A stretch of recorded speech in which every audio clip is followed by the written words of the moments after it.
SKN40 Kerala യാത്ര ഇന്ന് പത്തനംതിട്ട ജില്ലയിൽ പര്യടനം ആരംഭിക്കും. അടൂരിൽ മോർണിംഗ് ഷോയോടെ ആയിരിക്കും പരിപാടി ആരംഭിക്കുക. 2 ദിവസം നീളുന്ന പത്തനംതിട്ടയിലെ പര്യടനത്തിൽ പ്രധാന ഇടങ്ങൾ, വിവിധ സമൂഹങ്ങൾ എന്നിവരുമായി SKN ആശയവിനിമയം നടത്തും. വിവരങ്ങളുമായി AV ജയശങ്കർ പത്തനംതിട്ടയിൽ നിന്ന് ചേരുകയാണ്. ജയശങ്കർ, ഈ യാത്രയ്ക്ക് വലിയ രീതിയിലുള്ള പിന്തുണ പൊതുസമൂഹത്തിൽ നിന്നുണ്ടാവുന്നുണ്ട്. തിരുവനന്തപുരം ജില്ലയിലും കൊല്ലം ജില്ലയിലുമൊക്കെ നമ്മളത് കണ്ടു. യാത്ര ഇന്ന് പത്തനംതിട്ടയിലേക്ക് കടന്നിരിക്കുന്നു.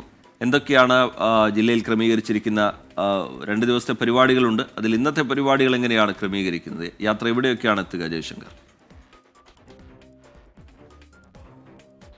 രജിത്ത, ലഹരിക്കെതിരെയുള്ള പ്രതിരോധ യാത്ര അത് 5ാം ദിനത്തിലേക്ക് കടക്കുകയാണ്. പത്തനംതിട്ടയിൽ അടൂരിലാണ് ഈ യാത്ര ആരംഭിക്കുന്നത്. മോർണിംഗ് ഷോയോട് കൂടി അടൂരിൽ ആരംഭിക്കും. അതിനുശേഷം അടൂർ IHRD കോളേജിൽ സന്ദർശനം ഉണ്ടാകും. തുടർന്ന് മുസ്ലിയാർ കോളേജ്, ഒപ്പം തന്നെ കോന്നിയിലെ NSS കോളേജ് ഉൾപ്പെടെയുള്ള സ്ഥലങ്ങളിൽ പരിപാടി യാത്ര ചെയ്യും. ഒപ്പം തന്നെ ഇതുമായി ബന്ധപ്പെട്ട് പത്തനംതിട്ട ജില്ലയിൽ ആദ്യ ദിവസത്തിൻ്റെ സമാപനം പത്തനംതിട്ട ടൗൺ സ്ക്വയറിൽ വെച്ച് നടക്കും. ടൗൺ സ്ക്വയറിൽ വിപുലമായി പത്തനംതിട്ട നഗരത്തിലെ വിവിധ ആളുകൾ, പോലീസ് ഉദ്യോഗസ്ഥരും എക്സൈസ് ഉദ്യോഗസ്ഥരും ജനപ്രതിനിധികളും മറ്റ് സാമൂഹ്യ രംഗത്തെ വിവിധ ആളുകൾ പങ്കെടുക്കുന്ന പരിപാടി ഉൾപ്പെടെയാണ് ഇത് ക്രമീകരിച്ചിരിക്കുന്നത്. വലിയ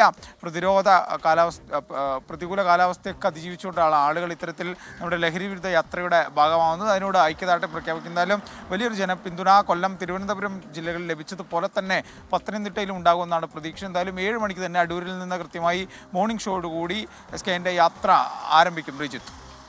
ശരി, AV ജയശങ്കർ പത്തനംതിട്ടയിൽ നിന്ന് വിശദാംശങ്ങൾ നൽകുകയായിരുന്നു.